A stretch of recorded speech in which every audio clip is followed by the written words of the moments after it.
If you dig deep enough or know the right person to talk to, you can learn a lot about the assassination of President Lincoln and what it was like in Rochester at the time.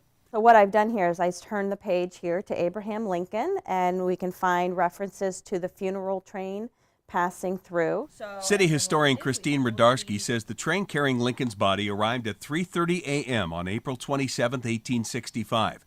She's not aware of any pictures. This is the old Rochester train station. It was only a 15-minute stop, but it was a big deal because the train only slowed down in most communities on its long route from Washington to Springfield, Illinois.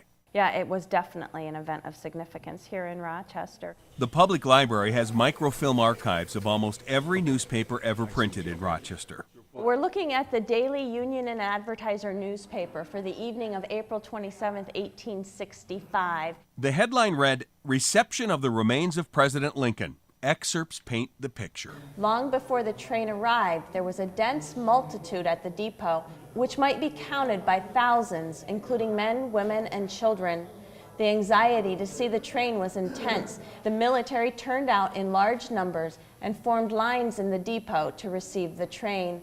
As the solemn cortege entered the city, the minute guns were fired and the bells were tolled. The train consisted of 9 cars, including the splendid funeral car conveying the remains of the late president. On the front was a portrait of the deceased president trimmed with crepe.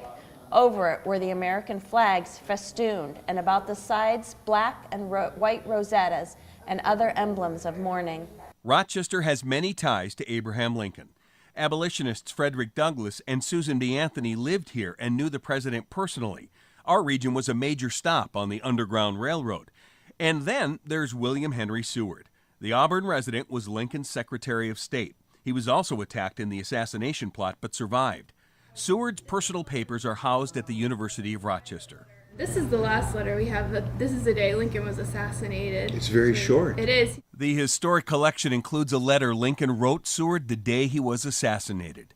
So it's April 14th, 1865, and he says, "Please assemble the cabinet at 11 a.m. today. General Grant will meet with us. Yours truly, A. Lincoln."